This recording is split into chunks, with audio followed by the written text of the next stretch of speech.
Hi guys, this is Melissa with Glowing Homestead, and welcome to my channel where we focus on homesteading skills, self-sufficiency, and resilience. Today we're going to make ricotta cheese out of powdered milk. So I actually purchased this Nestle powdered milk from Sam's. I have this and a backup. Probably going to buy one more just because I'm playing around with this one.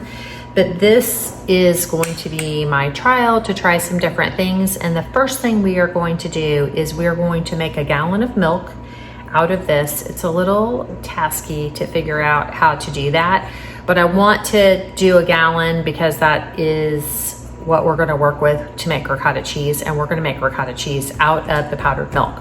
Now I've already done the ricotta cheese out of a gallon of whole milk that I bought at the store, but I really want to test this to see how this works, because in a case of an emergency of some sort, or if you just can't get milk, like the 2020 issue, then we would have a backup of this just to make some ricotta cheese, or we would have some cheese that we can make. So there's a couple of different cheeses that you can make that are soft cheeses that are really easy in your kitchen, but one of them is ricotta, and ricotta basically just takes milk, salt, and some type of acid, whether it be lemon juice or vinegar. But we're gonna do this all with lemon juice and powdered milk because that's what I have on hand today.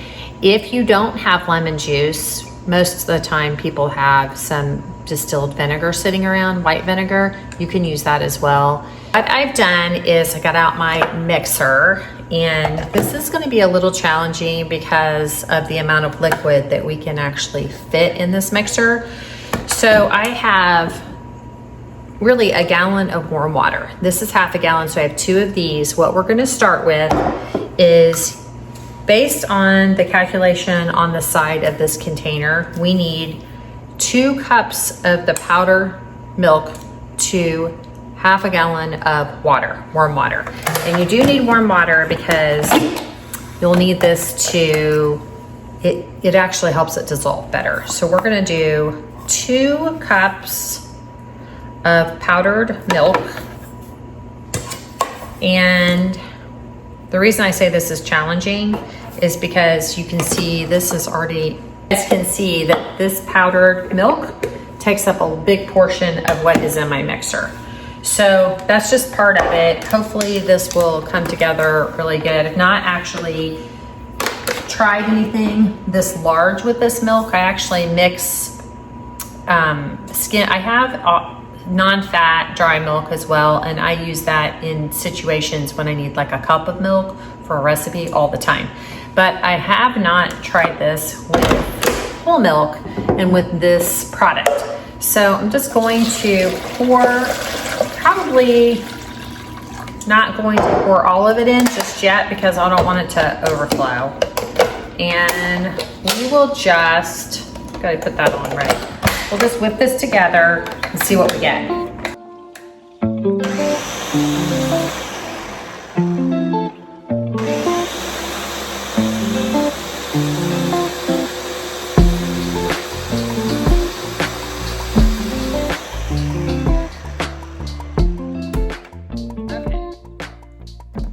Well, it smells like milk. I can tell you that. So I'm just gonna I'm gonna pour the rest of that water in, and then we're just going to whip it together one more time, and then I'm gonna pour the rest of it into this container. So we've got half a gallon of prepared milk. All right, now we will, yep, it's starting to leak out a little bit. I think I overdid it. Kind of started to leak out on the sides a little bit. But there we have half a gallon of milk. And I'm gonna get a towel to clean up my mess. So let me get that. And then what I'm gonna do is I'm gonna get another half gallon container to pour. I have a little bit left in here. So I'd like to go ahead and pour that in another container because I don't want to get rid of it. I don't want to like lose what we have. If we have a little bit more than a gallon of milk to make our ricotta cheese, we're good to go. Now, the nice thing about having your milk already warm is that it's going to take less time for it to heat up to the temperature we need it for the ricotta cheese. So we are going to just pour the rest of this in here. And we're going to start all over and do that from the beginning. Now I'm just going to pour what I have left in my half-gallon ball jars so that we can get ready to put this together in our Instant Pot. We are going to make Instant Pot ricotta cheese today. Now what I am going to do is pop this open and make sure, and I don't have any powder left in there, so it mixed up very nicely. So we have about 1 1/3 gallon of milk that we made out of our powdered milk that I bought from Sam's. So that took 4 cups of powdered milk and a gallon of water, and then we came up with a little over a gallon of milk. So let me take you over to the Instant Pot area and we'll get started there on the next process in making ricotta cheese. Okay guys, I'm back and I am getting ready to take you through the steps of actually making ricotta cheese in your Instant Pot. So we are going to start by pouring in our powdered milk. Ooh, I just made a mess. Which if you've followed me for any time, you know that I'm messy in the kitchen. So we are just going to pour our milk into our Instant Pot.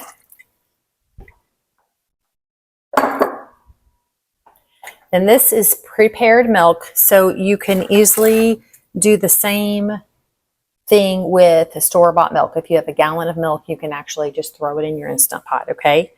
And we have it on manual. Now, it is set for a time just because I was actually working on cleaning out my Instant Pot before this, but you don't have to time this. You just need to make sure it gets up to temperature. And it's important that your milk gets up to 180 degrees. That is the important part. So what we're going to do is we're going to stick our thermometer in here. And I have a digital thermometer that it's actually a meat thermometer, but I usually use it most for making yogurt and cheeses in my Instant Pot. And I use my Instant Pot to make yogurt, which I will show you shortly how to do that. But today we're just going to concentrate on the ricotta cheese. So I put the milk in my pot and I'm going to turn on my timer or my thermometer. And I'm going to set it for 180 degrees. Now, the great thing about this thermometer is that I don't have to sit here and keep checking my thermometer because it will beep when it hits 180 degrees.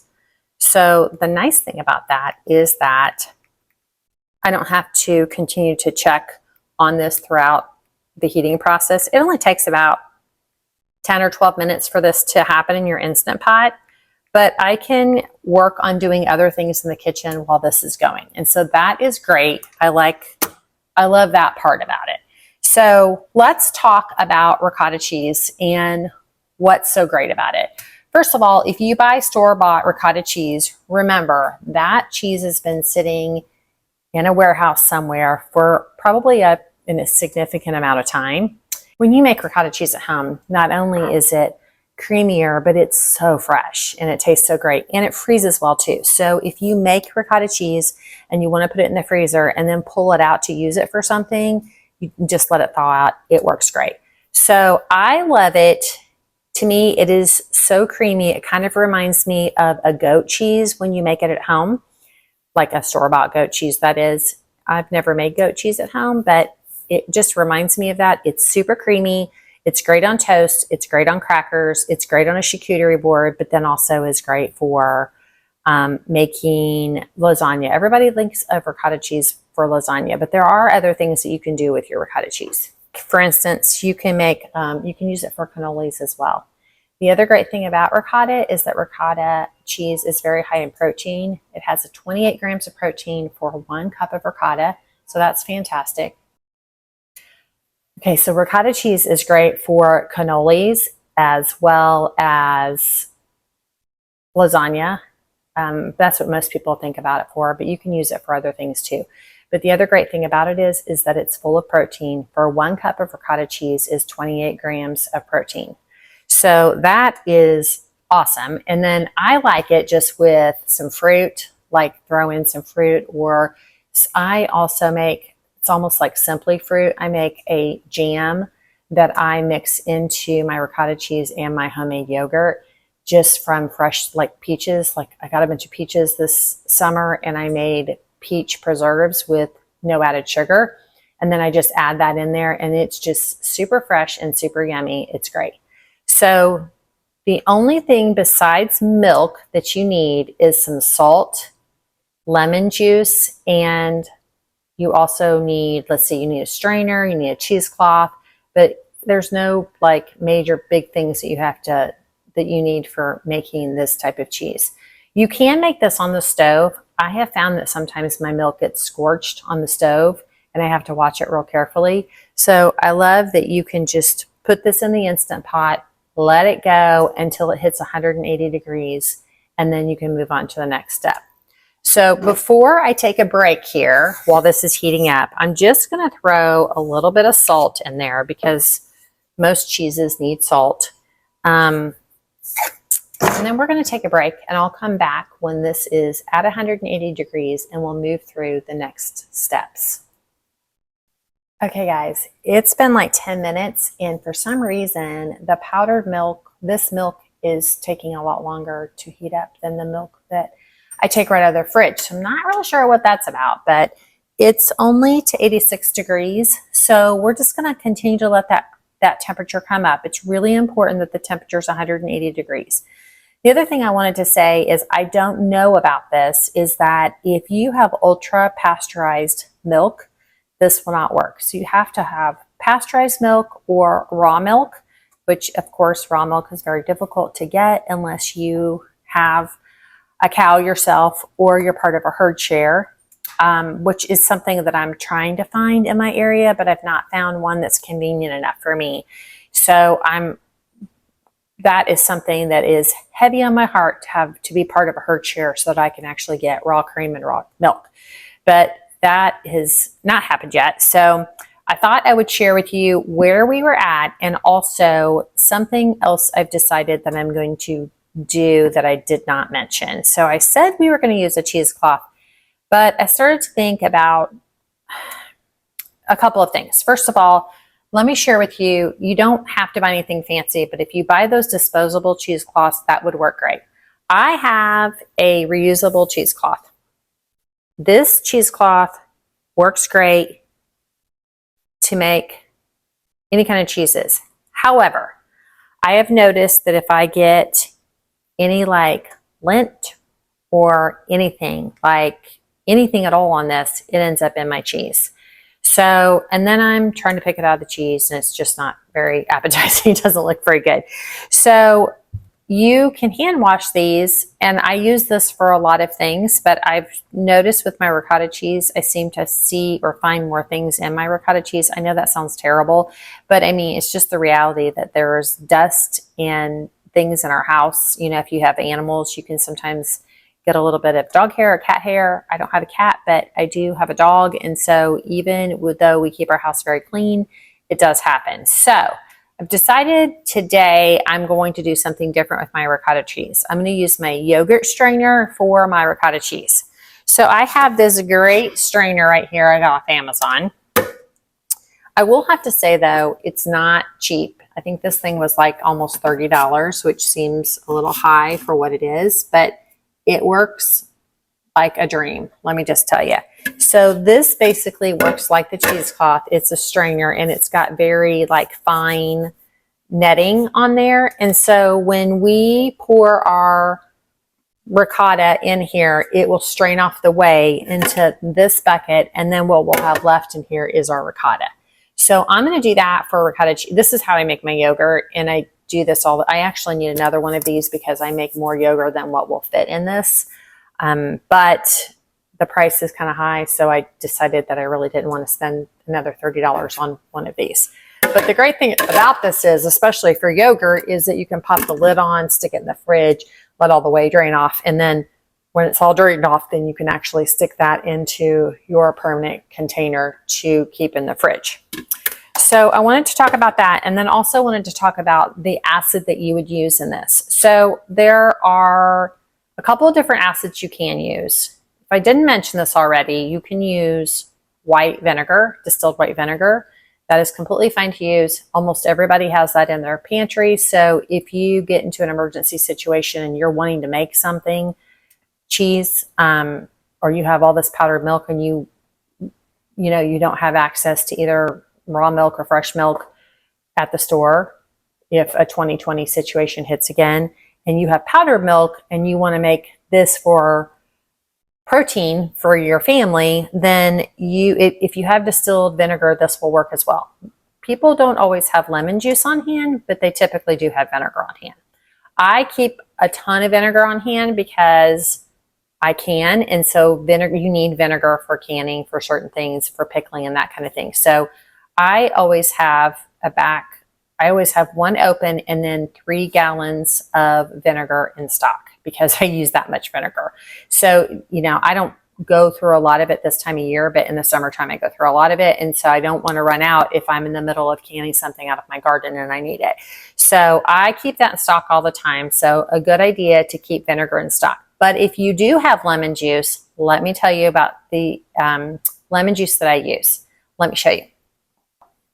So I use the Santa Cruz organic lemon juice, and I am not getting paid for this. I'm just sharing with you what I use. You can buy this at the grocery store. I found it at Kroger, and also they sell it on Azure Standard. I typically order a few with my order with Azure Standard and just keep 1 or 2 in my pantry so I have it for any recipes that I would need. So I just recently opened this a couple of days ago, and one thing I love about this is that I like that it's organic. That's a great thing because it doesn't have any chemicals that they use with that, but specifically says organic lemon juice.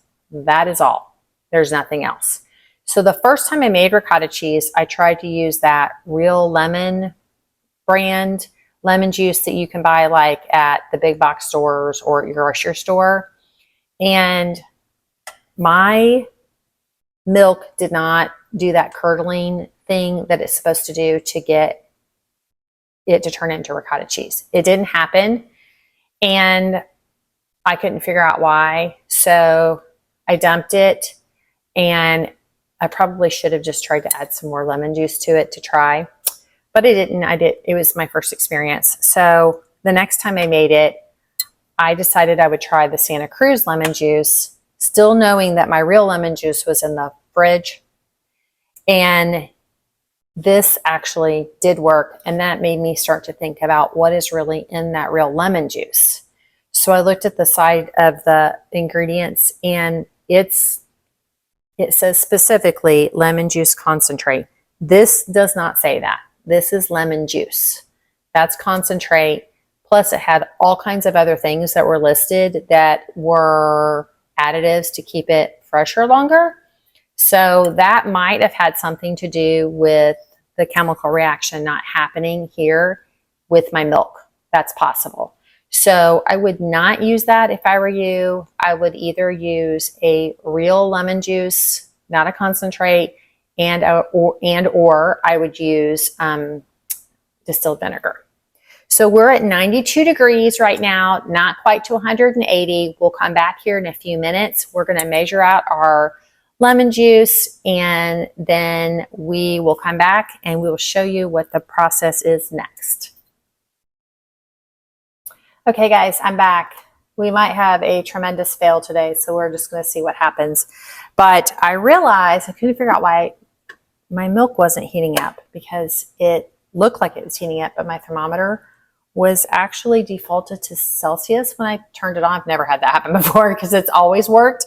So I think I pushed a button and didn't realize it. So my temperature got up to 205. It's cooling down to the 190s now. We're going to go ahead and try and see if we can get the next process working. Normally what I do is keep my insert inside my Instant Pot, but I'm going to take that out now because I really feel like I want it to cool down pretty quickly because it got so hot. Now you don't want it to get below 170 degrees when this process is happening, but I have read other people that do theirs closer to 190 degrees. So I don't think we're too far off, but I just don't want to kid it. I don't want it to stay too hot. So we're going to pull that out and set it here on the countertop. Let me grab a towel. And because our Instant Pot is really hot, we're going to use some gloves to pull this out. Okay. Now, we're at the point now where we are going to pour in our acid. And normally for a gallon of milk, I do half a cup of lemon juice, but I actually have more than a gallon of milk. So I put in about a little bit over half a cup because I wanted to make sure that I have enough acid for this in particular. So I'm just going to pour my milk in and I'm going to lightly mix it up. And then I'm going to leave my wood spoon in there and I'm going to wait 10 to 15 minutes. We'll be back and I'll show you the next process. You can already see, let me show you guys. This is definitely starting to curdle. Can you guys see the curdling process? Now, what you don't want to do is mix this. You just need to let this happen because if you do, you'll kind of mess it up. So just let this sit for at least 10 minutes. I think I'm going to let it sit for 15 because it was so hot, because really what I want is for as much of this chemical reaction to happen so I can get as much ricotta out of this milk. I'm excited because this is actually working and we started with powdered milk. So this is a cool thing. I'm real excited that this is happening. So we'll be back here in a few minutes. I'll let this sit for 15 minutes. We'll come back and I'll show you the next process. Guys, I'm back. And as you can see, I have some great ricotta cheese that has developed in here. And this was after waiting 10 minutes. And I can definitely see the whey. You can see that clear liquid. That is called whey. And that's what's left over. So what we're going to do now is we're going to ladle this into our strainer. I wasn't really happy with the way things were working with my yogurt strainer. I just don't feel like it's straining out the way I would like it to. So I'm going to use a regular strainer and a damp cheesecloth. I've washed this cheesecloth. I've looked through it. It's very clean. So I think we're going to be in good shape here. And we're going to start by pouring off what we have left in the Instant Pot into this container right here. Okay. So we're going to start with that.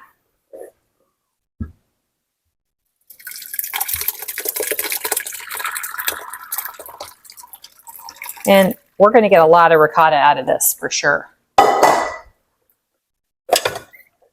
And I'm just going to pick up my cloth and make sure it's straining really well. And it is. I'm getting a lot of whey out of there. And we're probably going to hang this over the sink here in a few minutes and I'll show you how we get that done. So you can see we've got some really nice looking ricotta here. I'm going to take the rest of what didn't strain out of here and I'm going to pour this in here. We have got a ton of ricotta. This is awesome. So I'm very excited that this worked out because this, again, remember, is powdered milk. So this is quite the cool thing that we've discovered or that we've tried and it worked out for us. I love it when I try something and it works. I mean, I knew how to make ricotta cheese before this, but I didn't make it with powdered milk before, so that's great. So I am now going to let this strain over the sink. So I'm going to take you guys over there right now. My big bowl down here that I've collected this whey. So all of this whey has collected in here, right here. And we are just going to take our cheesecloth and we are going to tie it. And I'm going to try to get this underneath it. We're going to tie it onto our bar and we're just going to let this drain. Now, if you let too much of the whey drain off, that's okay. Like if you really want a creamier ricotta, we can add some more of this whey into our cheese when it's done, okay? So we can do that. So we'll be back when this is all done and I'll show you how we put the last part of this ricotta together, and it is going to be fabulous and creamy and lovely. We'll be back. Okay guys, we're back and we still have a little bit of whey dripping out of here. I am going to go ahead and pour this whey into a clean ball jar. These are 1/2 gallon jars. So you can see I didn't get quite 2 gallons of whey, or 1 gallon of whey, sorry. I didn't quite get a whole gallon of whey. And clean up my mess here. But we might need some of this to put back into our cheese, we're gonna see. So let me move that right there. We're gonna go ahead and take this off of our faucet here.